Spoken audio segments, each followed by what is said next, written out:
हमारा चंडीगढ़ 17 सेक्टर में बॉम्बे के ग्रुप के नाम से हमारे शोरूम्स हैं। हमारे समहाउ हमें बहुत सारे फाइनेंशियल लॉसेस हो गए। ये 1990 की बात है। तो हमारे एडजॉइनिंग जो शॉपकीपर थे उन्होंने हमें बताया कि ऐसे ऐसे आप जलंधर जाएं, वहां पे गुरुजी हैं, तो वो आपको वहां पे जो संगत आती है उनको, वो जिसको शुगर की भी प्रॉब्लम है तो ऐसे मीठा खिलाते हैं, जलेबियां खिलाते हैं, तो उसकी जो शुगर है परमानेंट खत्म हो जाती है। तो संगत जी, सुनने में तो ये बड़ा उस टाइम अजीब लगा था, पर हमें लॉसेस इतने ज्यादा हो चुके थे, जॉइंट फैमिली थी, तो हमने कहा चलो एक बार हम चले जाते हैं, जलंधर जाते हैं। उससे पहले संगत जी हमने किसी को भी जैसे जाते थे, जैसे लोग पंडित वगैरह के जाते हैं, वो कहते जी आपके काल सर्प योग है, कोई कहे जी आपके ग्रह बहुत खराब हैं, जितने भी घर में हैं फोटोज वगैरह भगवान की सारी बाहर निकाल दें क्योंकि आपके ग्रह बहुत खराब हैं। तो संगत जी, मैंने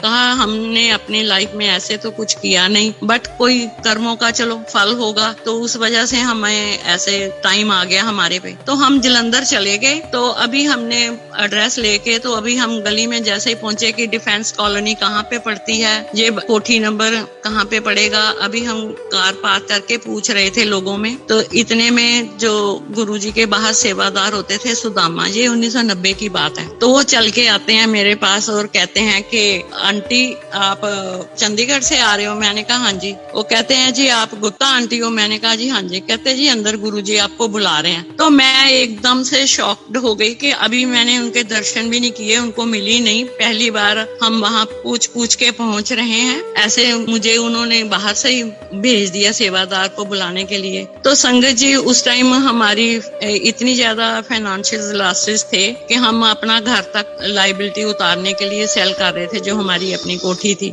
जैसे मैंने एंटर किया वहां पे, तो वहां गुरुजी अपने वहां पे बैठे हुए थे गद्दी पे, जो उनका दरबार पे लगी होती थी। मैं वहां पे जैसे गई तो गुरुजी ने सबसे पहले मुझे यही बोला कि आ गई गुप्ता आंटी चंडीगढ़ से, बॉम्बे डाइनिंग वाली, क्योंकि हमें बॉम्बे ग्रुप के नाम से जानते हैं। तो उन्होंने यही कहा कि आ गई है बॉम्बे डाइनिंग वाली गुप्ता आंटी। तो साथ ही उन्होंने मुझे ये बोल दिया कि तेरे ना 3 प्लाट है। तो आप ये सोचिए कि उस टाइम जो ऐसे ट्रोमा में होता है बंदा कि जिसके इतने ज्यादा लॉसेस होते हैं, लाइबिलिटी है, क्योंकि हमारी कपड़े का बिजनेस था, बैंक लाइबिलिटी है, जहाँ से हम कपड़ा व्यापारियों से परचेज करते हैं उनकी भी लाइबिलिटी हो जाती है। जब पता चल जाता है कि इनको लॉसेस हो रहे हैं तो देने वाला कोई नहीं आता, लेने वाले तो सब आ जाते हैं। पर जैसे गुरुजी ने कहा तो मैं ना, आंखों में मेरे आंसू थे और मैं उनका मुंह देखती रह गई कि हम अपना घर भी सेल करने आए हैं, भाई गुरुजी के पास पहुंचे हैं तो ये मुझे ऐसे कह रहे हैं। मुझे विश्वास नहीं हुआ। पर उसके बाद में हमने मत्था टेका, बैठ गए वहां पे। संगत जी काफी देर बैठे रहे। थोड़ी देर के बाद जैसे सबके लिए चाय प्रसाद आता है, जल प्रसाद आता, जलंधर वहां की मैं बात कर रही हूँ, तो ऐसे बैठे रहे। तो जब उन्होंने बुलाया इजाजत देने के लिए, तो मुझे उन्होंने कहा आंटी 15 दिन के बाद यहाँ पे हाजिरी लगानी है तुमने। तो और मैंने कहा ठीक है। फिर मैंने कैलेंडर में ना नोट कर लिया कि हर 15 दिन मेरे कब होते हैं, मैं जाना शुरू कर दिया। तो संगत जी, उस टाइम मेरी सिचुएशन ऐसी थी कि मेरे पास लोकल जहाँ हमारे कार ड्राइवर थे, बट आप समझ सकते हैं कि जब लाइबिलिटी होती है तो सब चीजें हाथ से चली जाती हैं। तो मैंने लोकल बसेस में, मेरे पास पैसे नहीं होते थे, तो ऐसे थोड़े से पैसे लेके मैं लोकल बस में जाती रही वहां पे जलंधर पे। तो ऐसे मैं 5 साल लगातार जाती रही। उसके बीच में गुरुजी ने मेरे से, जब भी मैंने जाना, कभी वो मिलते थे कभी नहीं मिलते थे। वेरी नेक्स्ट वीक हमने अपने बच्चों को बोला कि ऐसे ऐसे हमने वहां पे देखा, इतनी संगत सुंदर सुंदर कपड़े पहने और हंसती खेलती है। अपने बच्चों को हम लेके चलते हैं वहां पे भी, उनको दिखाते हैं, ऐसे गुरुजी के दर्शन कराते हैं। वहां का तो ऑरा और वहां का तो एक अलग दुनिया संसार है। पर हम क्योंकि अंदर से बुझे हुए थे, बट एक खुशी भी थी, चलो हम एक सच्चे दरबार में पहुंच गए हैं उनकी कृपा से। तो हम अपने नेक्स्ट संडे हम बच्चों को लेके गए वहां पे। तो अब हम वहां जब पहुंचे तो गुरुजी वहां पे थे नहीं। तो उन्होंने, हमने पूछा गुरुजी कहाँ है? कहते पता नहीं, कब आएंगे पता नहीं। किसी को कुछ मालूम नहीं होता था उनके बारे में। हम शाम तक इंतजार करते रहे। फिर हम वापस चंडीगढ़ के लिए आए तो रास्ते में जो भी कार जाती रही, हम झांक झांक के देखते रहे कि गुरुजी इस कार कार में होंगे, गुरुजी इस कार में होंगे। पूरा रास्ता जो 2.5-3 घंटे का था, हम जलंधर से चंडीगढ़ का हमने कारें झांकते झांकते पहुंच गए। संगत जी उसके बाद नेक्स्ट डे मंडे था, बच्चे तो स्कूल चले गए, तो 10 बजे के करीब हमारा मेन कोठी का गेट खुलता है। तो जैसे ही मैंने देखा तो गुरुजी हमारे घर के अंदर आ रहे हैं, साथ में बिमल चाचा थे। मैं तो एकदम से हैरान रह गई, भाई गुरुजी हमारे घर में कैसे आ गए। तो कहते हैं आंटी कल तू बच्चों को लेके गई थी तो मैं मिला नहीं, तो मैं दिल्ली से आ रहा हूँ। मैंने सोचा कि मैं ही आपके बच्चों को मिलके आता हूँ। तो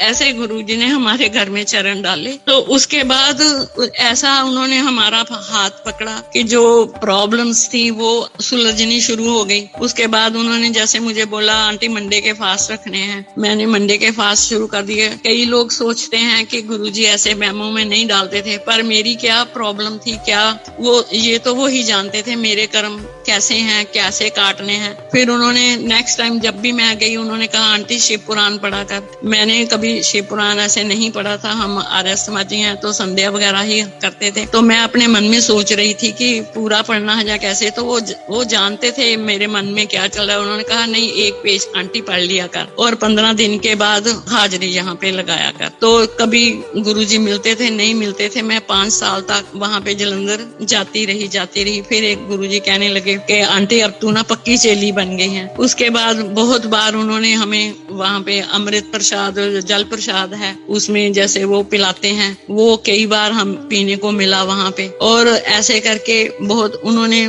बहुत सारे उपाय भी करवाए मेरे से। कभी उन्होंने कहना आंटी 11 वीरवार अपने किचन में ना शाम को तेल का दिया जलाना। कभी उन्होंने मुझे कहना आंटी जो 7 सेक्टर में मिनी जू है वहाँ पे बंदर हैं तो उनको पकोड़े डालने हैं। ऐसे करके गुरुजी ने जो भी मेरे कष्ट थे वो जानते थे कैसे काटने हैं। फिर एक बार मुझे कहते हैं आंटी 2 कमीजा लेके आई। मैंने सोचा कि गुरुजी ने पहननी होगी। हम तब सोच रहे थे कि गुरुजी मतलब जैसे महापुरुष हैं तो लाइट कपड़े ऐसे व्हाइट शर्ट सिल्क की मैंने अपनी शॉप से ले ली और ऐसे करके तो हम चले गए। तो शाम तक बैठे रहे तो गुरुजी बाद में कहने लगे कि आंटी लाइया कमीजा इधर लेके आ। तो उन्होंने अपने हाथ में पकड़ ली और उनको हाथ में ही उन्होंने पकड़ के अपने मन में ही कुछ किया होगा। हमें तो कुछ, हम उनको देख ही नहीं सकते थे, उनका ऑरा ही ऐसा होता था, आंख से आंख तक हम मिला नहीं सकते थे। तो कहने लगे ये अंकल को कहना कमीजे वही सिला ले पहन ले। तो अपने मन में मेरे ये आया कि शायद इनको ये कपड़े पसंद नहीं आए हैं, क्योंकि हम भी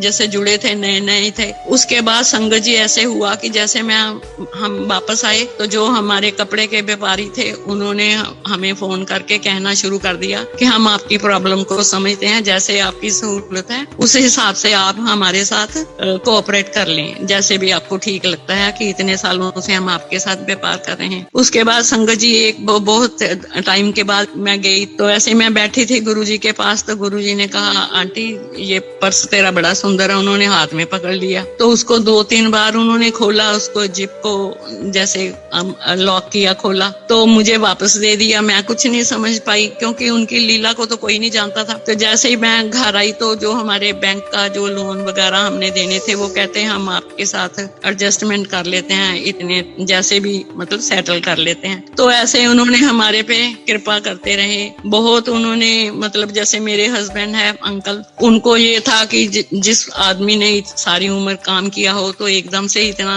लाइबिलिटी आ जाए देने के लॉसेस की, जैसे नियर अबाउट उस टाइम पे 4 करोड़ की लाइबिलिटी थी। फिर उन्होंने ये कहा कि आंटी हल्दी लेके आना, वो गट्ठे होती हैं हल्दी, कच्ची हल्दी की, ऐसे अंदाजे से बोल देते थे हाथ से कि इतनी के लेके आना। फिर उन्होंने मुझसे ये कहने लगे कि अंकल को कहना ये अपनी जहाँ पॉकेट होती है मेन हार्ट के बाहर जो उस जेब में डालने और शाम को निकाल लेना, अगले दिन लेक में डाल आना। फिर ऐसे करके तो मतलब इस तरह से उन्होंने हमारा क्या क्या कल्याण किया, हमारा हाथ पकड़ा, कैसे उन्होंने हमारी जो प्रॉब्लम्स है उनको खत्म किया, कैसे लोगों के साथ मतलब हमारा कंप्रोमाइज हो गया उनकी कृपा से। उसके बाद अब हमने था कि शॉप में माल डालने के लिए पैसे तो है नहीं है, कैसे करें। फिर एक दिन वो ऐसे गुरुजी शॉप पे आ गए, मेरे हस्बैंड को वहां पे अंकल को मिले, वहां पे उन्होंने ऐसे बैठे थोड़ी घंटा 2 घंटे। अगले दिन फिर जब मैं जलंधर गई तो कहने लगे, आंटी जो उनके गुरुजी के बाल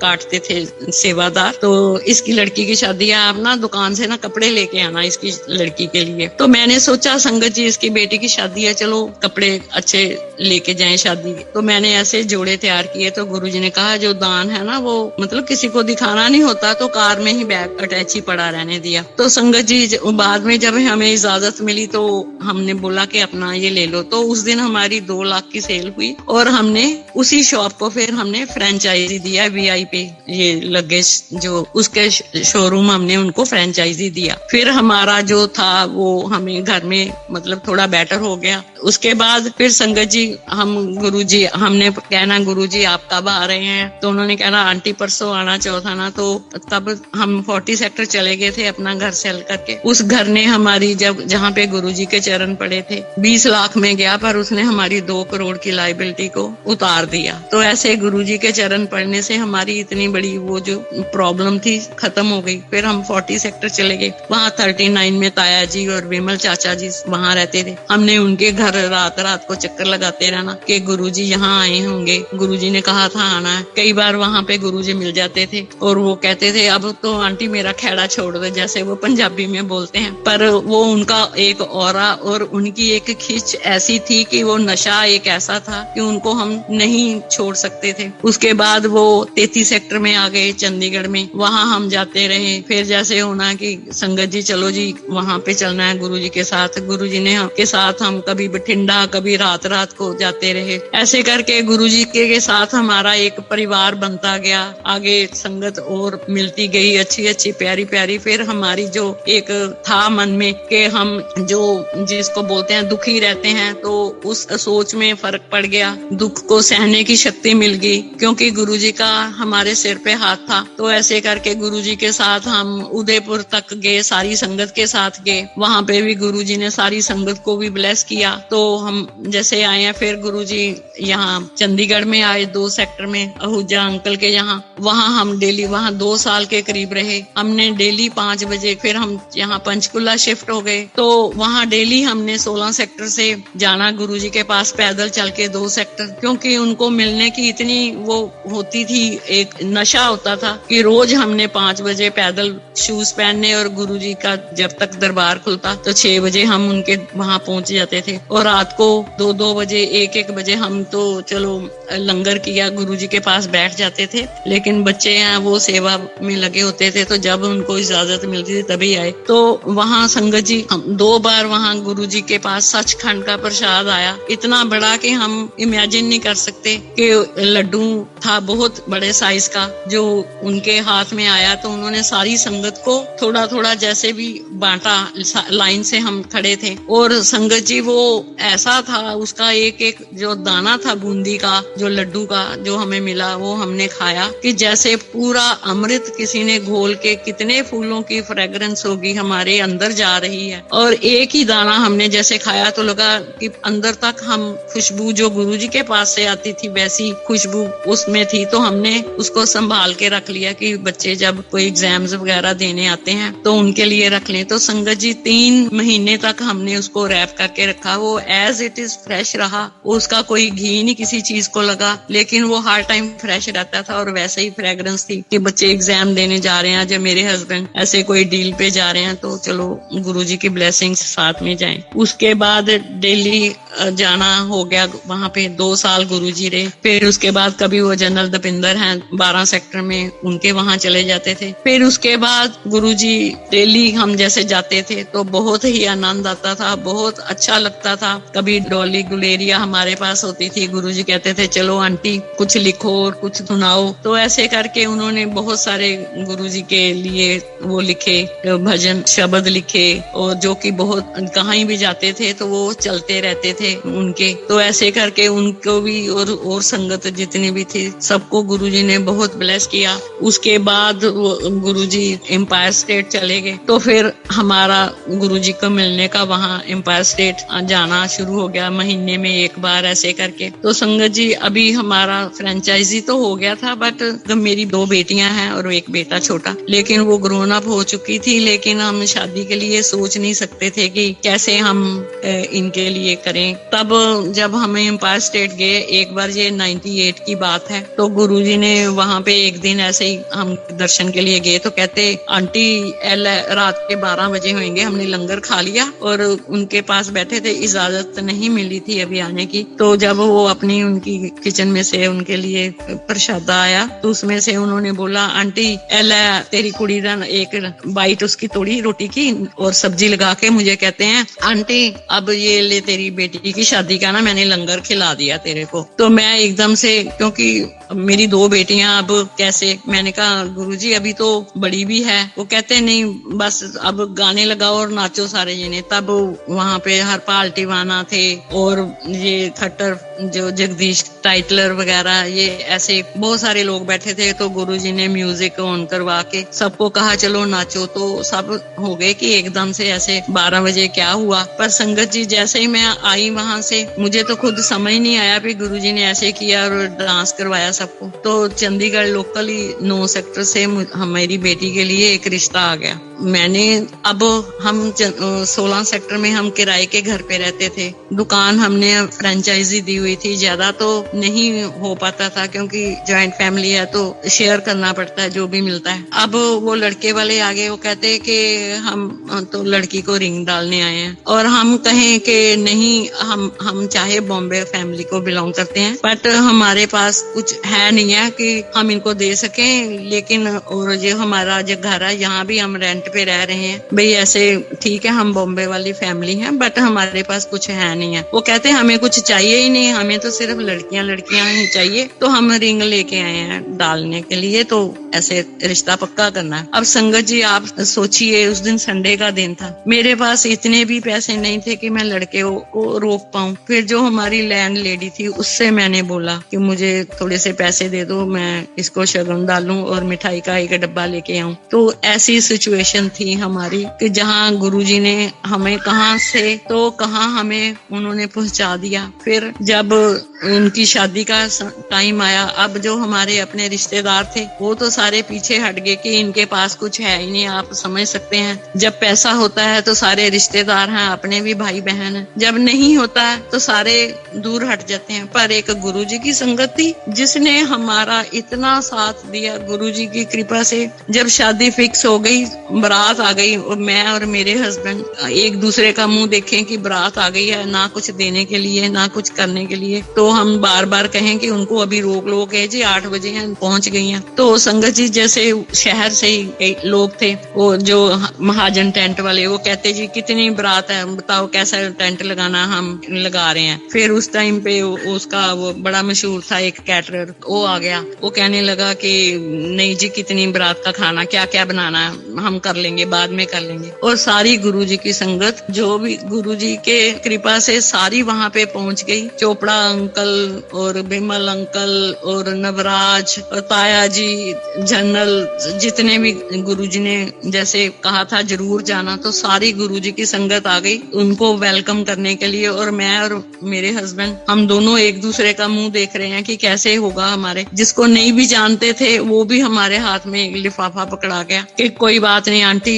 ये करो ये करो ये करो। तो कैसे वो सब हो गया, हम हक्के बक्के रह गए। पर गुरुजी की कृपा थी, तो गुरुजी के ही परिवार ने उस सारे जो शादी का वो था फंक्शन, उसको संभाला जब तक कि डोली नहीं चली गई, और सारी संगत तब तक साथ ही रही। साल के अंदर फिर मेरी दूसरी बेटी का भी लोकल ही रिश्ता आया, उन्होंने भी कहा हमें कुछ नहीं चाहिए, हमें लड़की। तो संगत जी फिर उसके बाद हुआ कि जिस चीज के लिए लोगों के जूते घिस जाते हैं शादी शादियों पे लाखों लग जाते हैं। वो तो गुरु महाराज की कृपा से ऐसे ही सारे काम हो गए कि जैसे हमें पता भी नहीं चला। तो ऐसे हमारे गुरु जी हैं, जिसको कहते हैं ना बिन बोले सब कुछ जानता। वो हर एक के बारे में सब कुछ जानते हैं, समझते हैं, पर उन्होंने कभी ये नहीं पूछा कि मैंने क्या कर दिया आंटी, जो तुम्हारी प्रॉब्लम थी इतनी सॉल्व हो गई है। जब मैंने उनको कहा कि गुरुजी अब ये हुआ या ऐसे हुआ, ऐसे सिर्फ वो यही कहते थे कि आते जाते रहा करो, आते जाते रहा करो, कि पता नहीं कैसे किसका कल्याण हो रहा है, वो कैसे कर रहे हैं। तो ऐसे जब शादियां भी हो गई, गुरुजी फिर कहते कि अब बड़ा मंदिर जब तैयार होता तब भी हम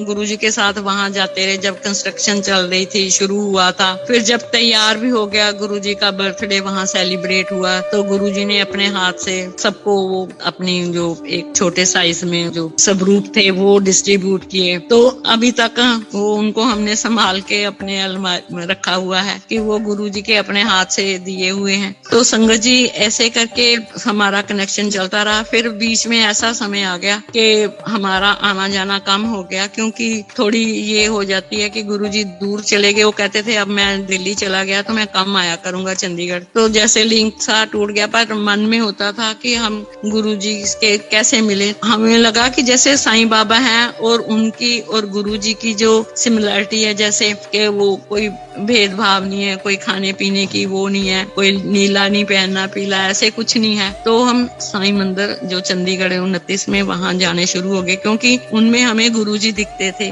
तो ऐसे करके बीच में हमारा लिंक थोड़ा सा टूट गया दिल्ली आने जाने का। अब रिसेंटली गुरुजी का बर्थडे तो हम हर साल मनाते थे कि 7 जुलाई को होता है। अब हम अपनी शॉप पे दोबारा से उनकी कृपा से, अब देखो तब उन्होंने कहा था जब हम अपना घर सेल कर रहे थे, तो आंटी जाते ही मुझे कहा आंटी तेरे 3 प्लॉट है। अब उनकी कही हुई वाणी अब वैसे के वैसे जहाँ से हम चले थे वहीं उन्होंने हमें पहुँचा दिया। गुरुजी की कृपा इतनी है कि जैसा सोचते हैं वैसे ही हमारा अब हो गया।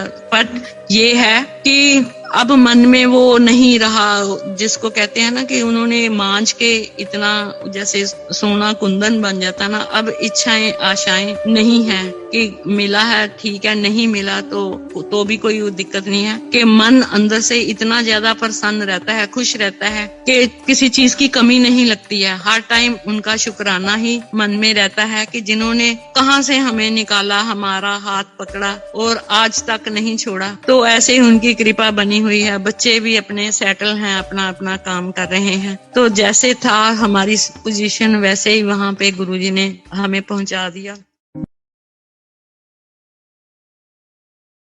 जय गुरु जी। संगत जी, सिमर सिमर सिमर सुख पावो, कल कलेश तन माहे मिटावो।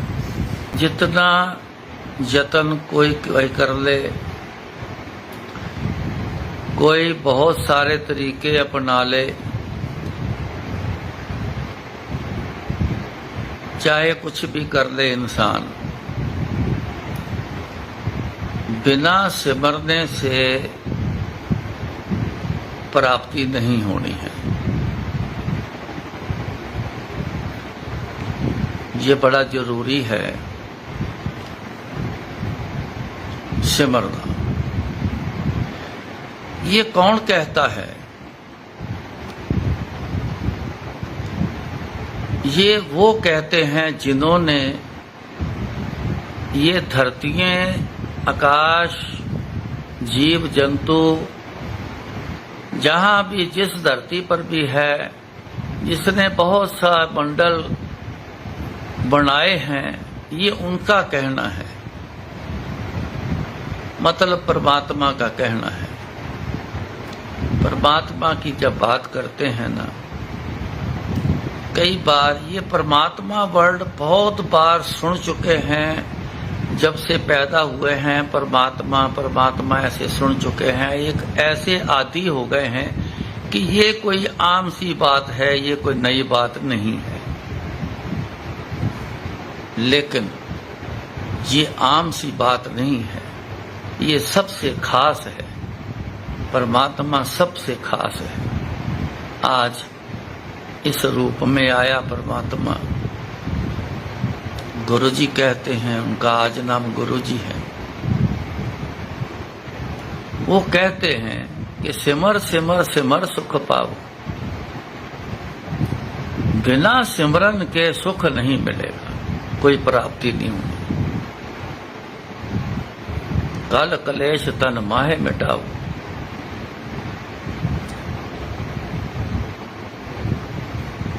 आज के जमाने में ये चीज बड़ी है, कल कलेश बड़ा है, तन में है, बीमारी आ गई, तन में कल कलेश हो गया, हालात आपसी बिगड़ गए, मन में कलेश हो गया, दिमाग में कलेश बन गया। ये सारी चीजें जो हैं मुश्किल वाली, जो हमारे साथ कुछ हो गई, तो ये जानी कैसे है? सिमर करने से। सिमर सिमर सिमर सुख पाओ, गुरु जी को याद करना।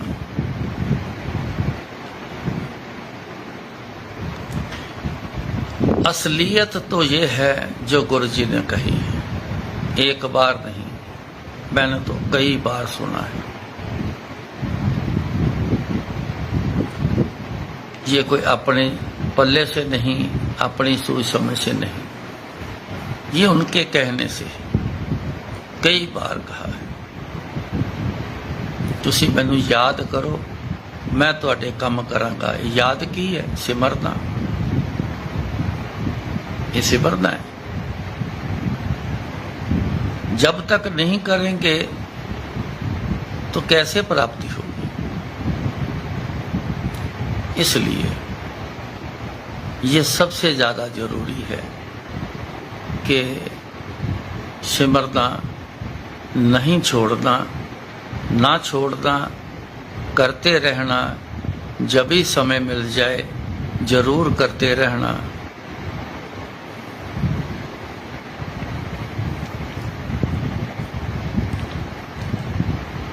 आज संगत कोई आई थी, जिक्र चला, दौलत का जिक्र चला कि सबसे बड़ी दौलत क्या है? वो ऐसी कौन सी दौलत है जो सबसे बड़ी है? सबसे बड़ी दौलत है गुरु जी की रहमत। ये सबसे ज्यादा बड़ी दौलत है। आम दुनियावी दौलत किसी एक हिस्से में काम आती है, बस उसके ज्यादा नहीं। गुरु जी की रहमत अगर हो जाए, ये दौलत आ जाए ना, तो ये हर हिस्से में काम करती है, हर हिस्से में काम करती है। जहां दुनियावी दौलत नहीं काम करती, वहां भी ये काम करती है। जहां दुनियावी दौलत काम करती है, ना हो तो भी ये रहमत ही काम करती है।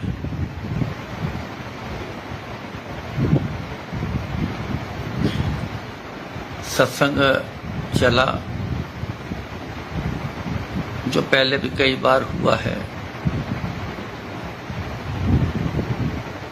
गुरु जी के पास रहा हूं, कमाई की नहीं, काम किया नहीं, दुनियावी की बात करता हूं। दुनियावी काम नहीं किया, दुनियावी कमाई नहीं की, तो दुनियावी दौलत नहीं है।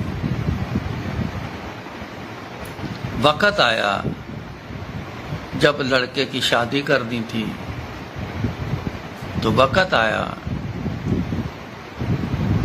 देख रेख गुरुजी ने कर दी, बोल दिया कि यहाँ पे कर दो, रिश्ता हो गया, सब कुछ हो गया। डेट भी गुरुजी ने तभी तय कर दी, कर दें विसाखी का ब्याह। वो भी दिन नजदीक आ गए, दिन रह गए 8-10-11 दिन रह गए।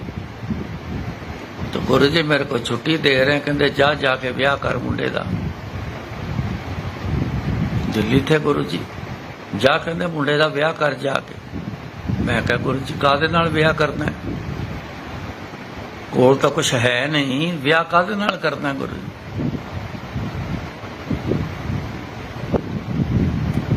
कहते तू जा कर विआह हो जाना। मैं कहा जी तुहाडे कहे नाल तो जरूर हो जाना है। मैं बिल्कुल मानदा गुरु जी, पर एक मैनू गल समझ नहीं आ रही कि दिन तो रह गए 10-11, जांदियां ही सारे काम शुरू करांगा तां जाके काम निपटणगे। बुकिंग करनी, एडवांस देना, कार्ड प्रिंट कराने तो शुरू होना ते तां पैसा लगना, जेब विच कुछ है नहीं। तो गुरु जी दिन तो बड़े नेड़े रह गए, ते तरीक जिहड़ी है इनू थोड़ा जिहा अगे पा दईए, फिर तुसीं इंतजाम देख लेना किस तरह करना है, उस हिसाब दे नाल टाइम मिल जाए। कहते ये तरीका धुरों तय होके आंदियां। संगत जी इस गल नूं बड़े गौर नाल समझना। तरीकें ऊपर से तय होके आती है, इस बात को ध्यान से समझना। रिश्ते ऊपर से बन के आते हैं। अब कहते तरीके धुरों तय होके आंदियां, ये नहीं बदली जानी। तू चाहे मैनू एक बारी कह दे तो चाहे मैनू 100 बारी कह दे, ये नहीं बदलियां जानियां।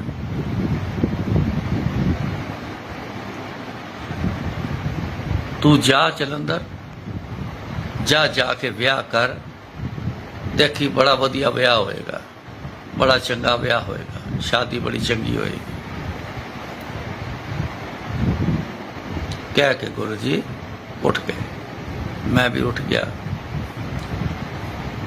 बैग उठाया। अगले दिन सवेरे शाने पंजाब की ट्रेन पकड़ी, मैं निकल गया। अब मेरी जेब में 100 कुछ रुपए, शादी करने चला।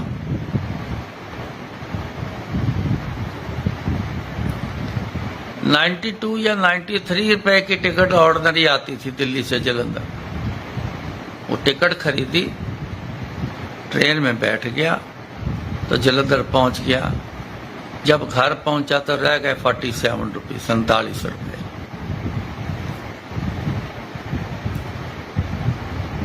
अब शादी का काम शुरू करना है।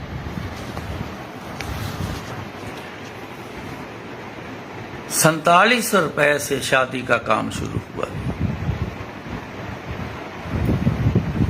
भेजा है जब गुरुजी ने, तो इंतजाम की बरकत, इंतजाम की ब्लेसिंग वो भी तो साथ करके भेजी, ऐसे तो भेजा नहीं। पूर्ण गुरु हैं, अधूरा गुरु हो तो डर लगे, पूर्ण गुरु जो कह देना तो डरना नहीं चाहिए। चले गए, शुरू हो गया जी, बैठ गए। शुरू कहाँ से हुआ? आराम से बैठ गए। मैंने रेलवे स्टेशन से फ़ोन करके आंटी को बोल दिया कि मैं आ रहा हूँ, तो शादी तय है, शादी करना है। तो चुपके से जाके बैठ गए, कोई बातचीत ना करे, कैसे करना है, पैसे कोल नहीं। सबसे पहले कार्ड प्रिंट होने हैं, कैसे शादी होगी। चुपके से सारे बैठे, कोई बातचीत नहीं कर रहा।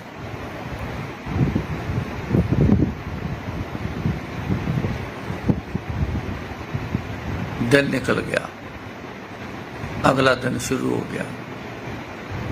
आंटी मेरी तरफ देख के आंखों से बात हो रही है, आंखें बोल रही हैं, क्या करना है।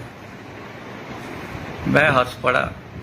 मैं क्या, गुरुजी ने भेजा है, कुछ तो होना ही है, टेंशन ना करना, कुछ होना जो, बस देखने का समय का इंतजार में हूं मैं। आंटी भी मुस्कुरा गई। 11 बजे के करीब, 12 बजे के करीब एक आदमी आया, बेल मारी। मैं उठ के गया, कहते थे शीशे वालों का घर यही है। मैं क्या हाँ जी। कहते जी वो कहाँ है लड़का आपका जो शीशे का काम करता? मैं क्या काम तो 3 महीने पहले बंद कर दिया है शीशे का, पर मैं बुला देता हूँ। मैंने लड़के को बड़े को आवाज दी। मैं कहा बाबा इधर आ, बाहर कोई आया है, बात कर ले। वो आया, उसने बोला कि हाँ भाई जानता था। कहते बाबूजी ने आपको बुलाया है, अभी आओ। वो चले गया। हमारे घर के पास चौक में उनकी दुकान है, वो चले गया। कहता हाँ जी। कहते टेबल टॉप टूट गया है, बड़ा है, अभी लगाना है, देरी नहीं करना है, अभी लगाना है। कहता अंकल मैंने तो काम बंद कर दिया 3 महीने पहले। कहता मेरे को नहीं पता, टेबल टॉप लगाना है, अभी लगाना है, मेरे को तेरा पता, मैंने कहीं और नहीं जाना, मेरे को तो अभी चाहिए।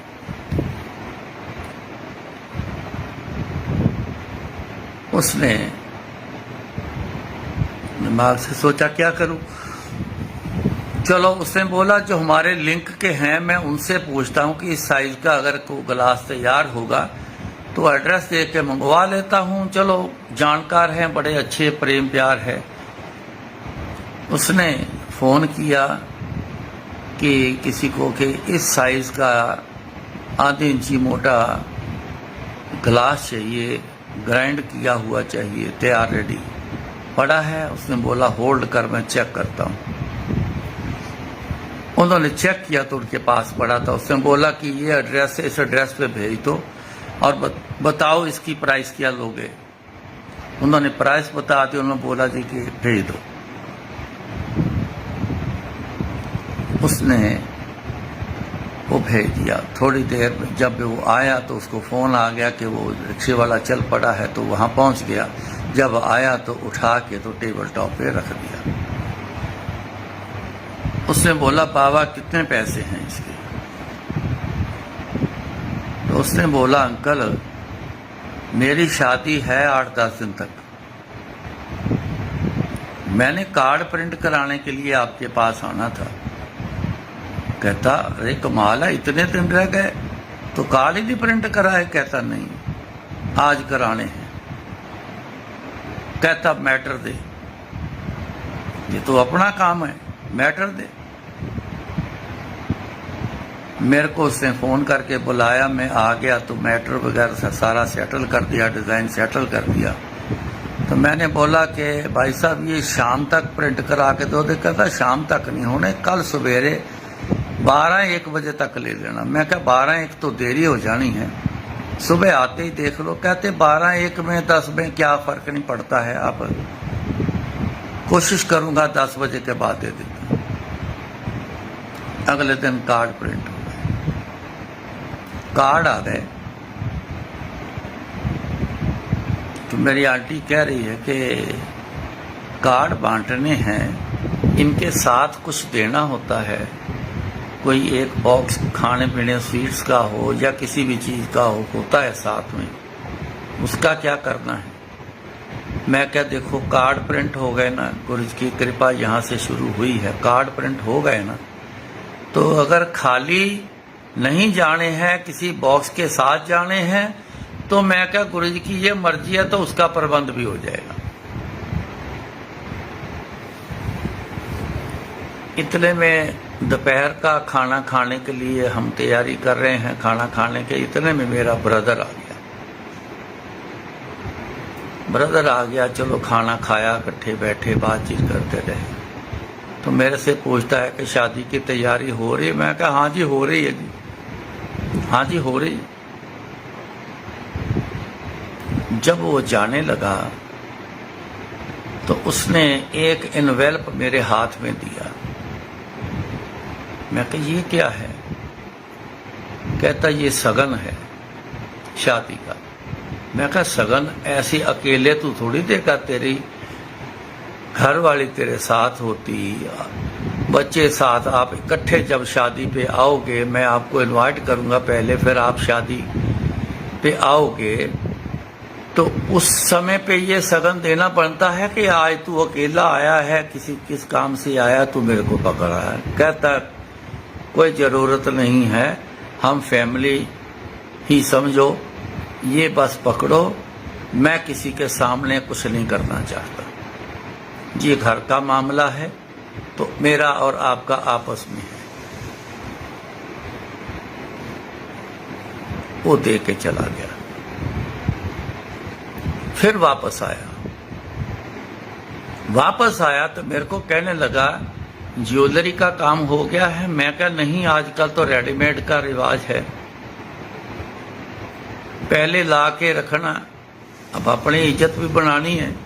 तो मैं कहा पहले ला के रखना, रखवाली करना, 2 दिन पहले ले आएंगे। उसने बोला कि मैं आपको एक सजेशन देता हूं। मैं कहा बताओ। कहता आप लुधियाना से क्यों नहीं लेते? मैं कहा वहां कौन सी खास बात है? कहता मैंने ना बहुत सारा पैसा किसी से लेना है, वो ज्वेलरी शॉप है उसकी, वो मेरे पैसे नहीं दे रहा है, तो क्यों ना हम वहां से ज्वेलरी ले लेते हैं, पैसा निकल आएगा।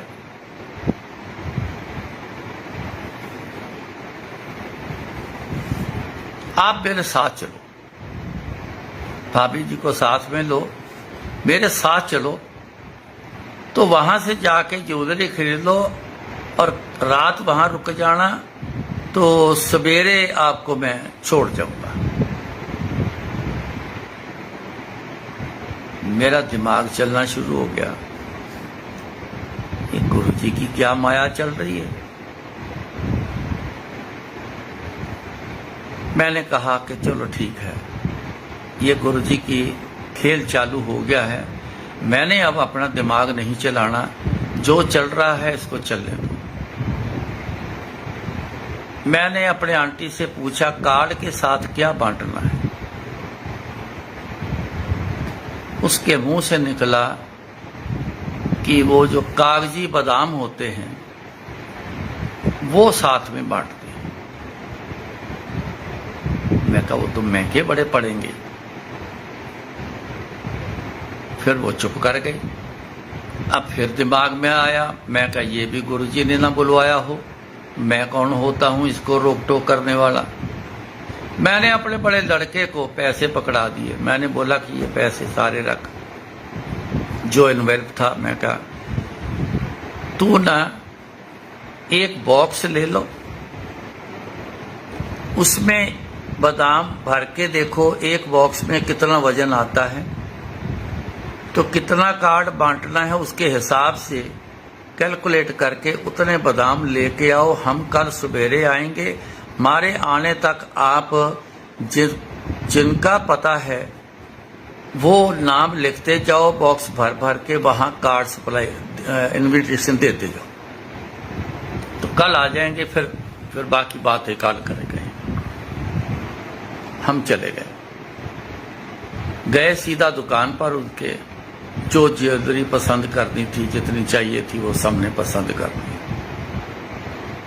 काउंटर पे आ गए बॉक्स।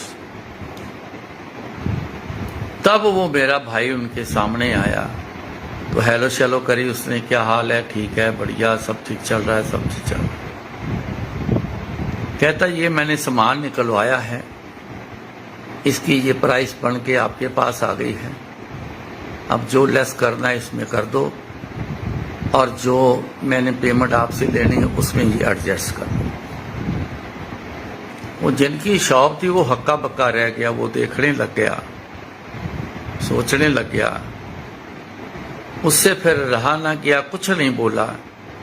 वो उठा, एक अलमारी से वो डायरी लेके आया, उसका अकाउंट निकाला, उसमें उसने पैसे एडजस्ट कर दिए।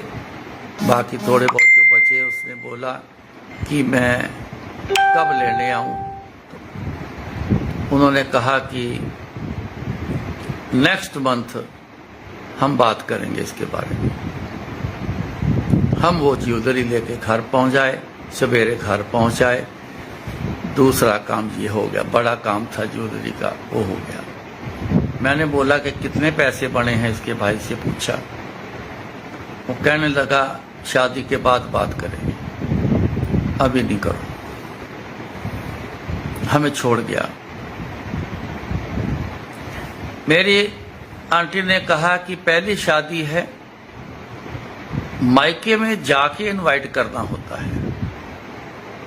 तो उसके मायके ऋषिकेश, मैं कहा 2 दिन तो वहां लग जाने हैं आने जाने के, दिन तो बहुत कम बचे हैं, बहुत सारा काम पड़ा है, बुकिंग पड़ी है। कहते बुकिंग वगैरह कर लो फिर निकल जाते हैं, जाना जरूरी है, मेरी भी इज्जत का सवाल है।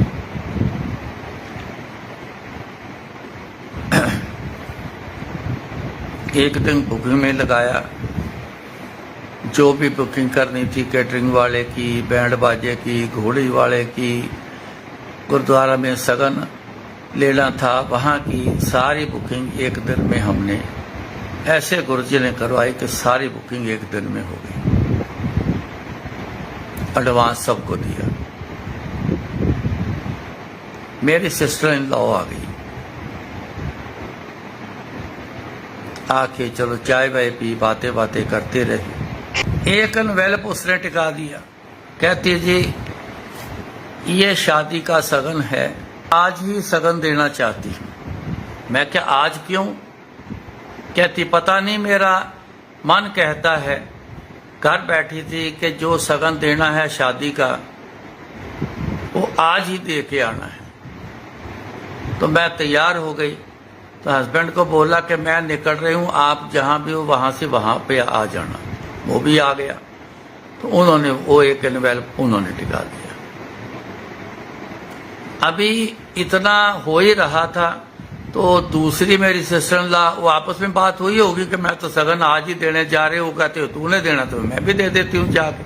वो भी आ गए, उसने भी आके एनवेलप टिका दिया। अब गुरुजी की लीला देखो कैसे चलनी शुरू हुई। वो सबके दिमाग में डाल रहे हैं गुरुजी, ये है माजरा, ये सबके दिमाग में डाल रहे हैं गुरुजी। खरीदा फरोशी शुरू हो गई, कपड़े खरीदने शुरू हो गए, लड़की के कपड़े, लेन देन के कपड़े, और बड़ा कुछ सामान होता है वो शुरू हो गया। अगले दिन ऋषिकेश चले गए। वहां गए तो मेरे बड़ा ब्रदर इन लॉ जो था उसने मेरी आंटी को अंदर कमरे में बुलाया, तो एक अच्छा खासा एनवेलप उसने टिका दिया। कहता कि ये सगन है, हम यहीं दे देते हैं, किसी के सामने मैं नहीं चाहता देना किसी को, ये अपना आपसी मामला है, तो ये तू रख ले। उसने मना कर दिया, कहती ऐसे नहीं, नानके हो आप, तरीके से आओ, आपका वेलकम करेंगे, आप बैठो तो फिर ये देना मेरे को सगन। मैं ऐसे नहीं लेके, जब मैं सगन लेने के लिए नहीं आई हूँ, मैं तो आपको इनवाइट करने के लिए आई। उसने बोला मेरी बात को समझो, मैंने किसी के सामने नहीं देना है, मैंने तो आपको यहाँ दे दिया है, एक ही बात है।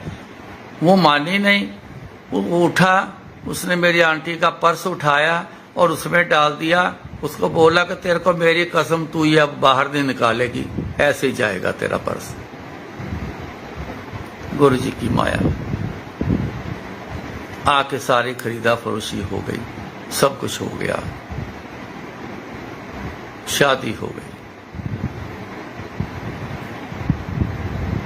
शादी हो गई, जिसका देना था सबका दे दिया, 1 रुपया भी किसी का देना बाकी नहीं बचा। गुरुजी ने ऐसी लीला चलाई, हमारे हिसाब से अच्छी शादी हुई थी। वैसे तो कोई अंत नहीं है, किसी भी काम का कोई अंत नहीं है, लेकिन देखने में अच्छा लगे वो अच्छा ही होता है। अच्छी शादी हो, किसी बात की कोई भी कमी नहीं रही, सब कुछ अच्छा ही बना, अच्छा ही हुआ।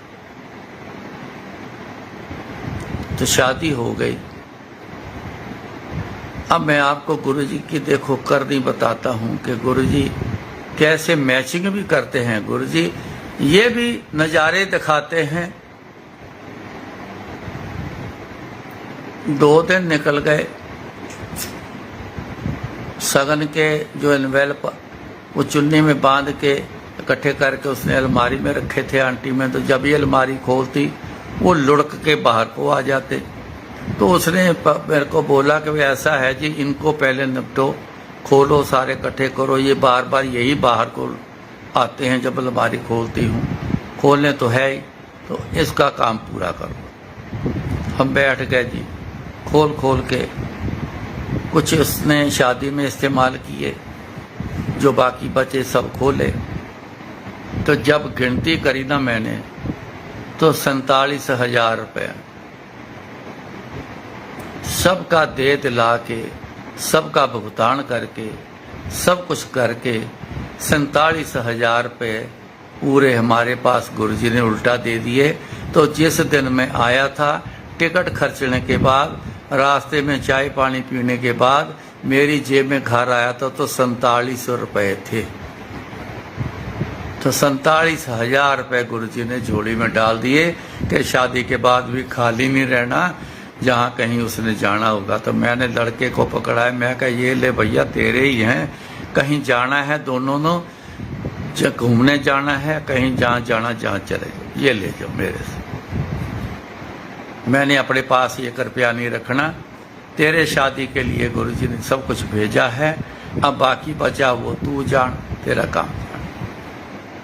अब मेरा काम खत्म हो गया, मैं चला दिल्ली अपनी ड्यूटी पे, अपनी सेवा में मैं चला दिल्ली।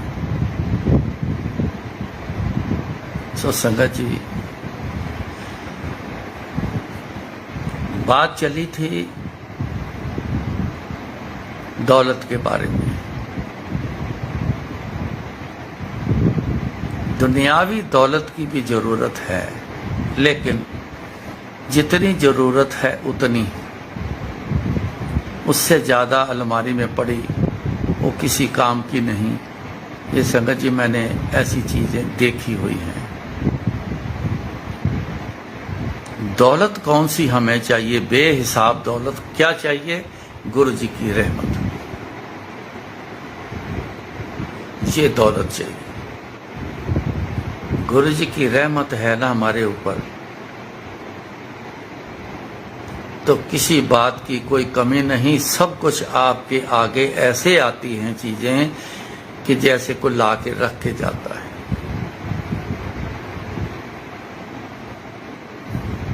बड़े बड़े मैंने देखे हैं, शादी के बाद कई कर्जदार हो जाते हैं, सारे नहीं, कुछ कर्जदार हो जाते हैं, लेकिन यहाँ 1 रुपया भी सर पे कर्जा नहीं रखा गुरु जी ने, सारे भुगतान करा के उल्टा 47,000 रुपये बचा के दे दिए।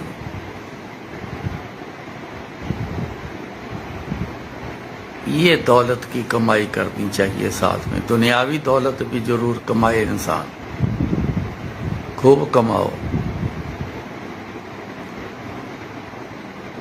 कोई बात नहीं, कोई रोकता नहीं, कोई टोकता नहीं, लेकिन साथ में गुरु जी की कमाई करी हो ना, तो बस फिर सारा कुछ ठीक है, सारा कुछ अच्छा है। सो गुरु जी की रहमत कमाओ। ये रहमत कमाई कैसे होनी है? सिमर सिमर सिमर सुख पाओ।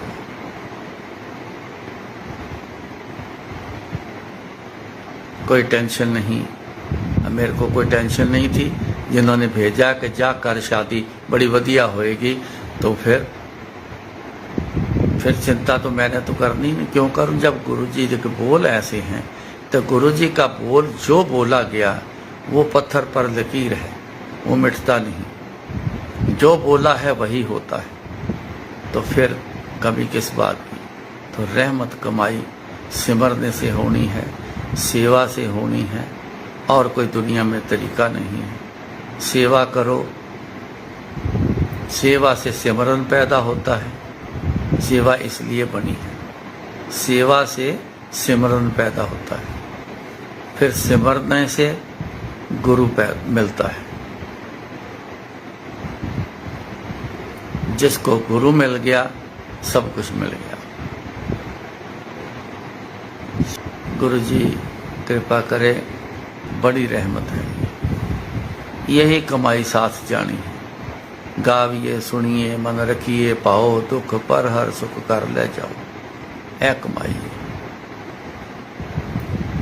आज मैं आपसे इतना ही रूबरू होना। जय गुरु जी।